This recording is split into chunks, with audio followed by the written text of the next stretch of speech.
नमस्कार मैत्रिणींनो, आपल्या रेसिपी लॉजिकमध्ये तुम्हा सर्वांचं अगदी मनापासून स्वागत.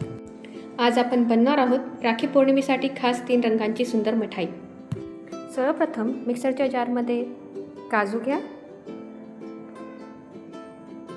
3 ते 4 पीसेस विलायचीचे घाला आणि बारीक वाटून घेऊया. आता त्यामध्ये डेसिकेटेड कोकोनट घाला आणि पुन्हा एकदा बारीक वाटून घ्या. हे मिश्रण एका बाउलमध्ये काढून घेऊया. आता मिक्सरच्या जारमध्ये साखर घालून घ्या आणि त्याची बारीक पावडर करून घ्या आणि ती त्याच बाउलमध्ये घालूया. आता त्यामध्ये मिल्क पावडर घालून घ्या आणि सर्व काही छान मिक्स करून घ्या.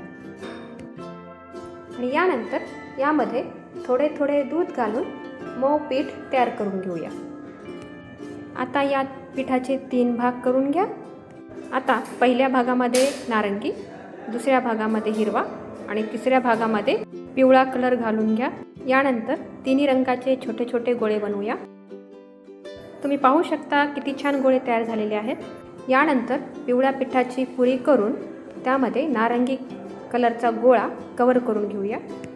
आपल्या हलक्या हाताने गोल आकार देऊया आणि यानंतर हिरव्या पिठाची पातळ पुरी करून त्यामध्ये पिवळा लेअर असलेला गोळा कव्हर करून घेऊया. याला छान गोल आकार देऊया आणि सिल्वर वर्क लावून घेऊया.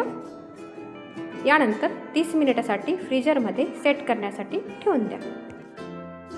सेट झाल्यानंतर सुरीच्या साह्याने अधिकच्या आकारात कट करून घ्या. रेडी आहे आपली राखी पौर्णिमा स्पेशल 3 कलर मिठाई.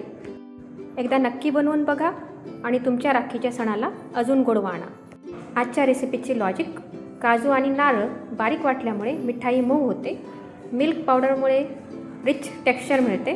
तर 30 मिनिटे फ्रीजरमध्ये सेट केल्यामुळे कट अगदी परफेक्ट येतो. पुन्हा भेटूया चवीच्या नवीन प्रवासात एका नवीन आणि स्वादिष्ट रेसिपीसह. धन्यवाद.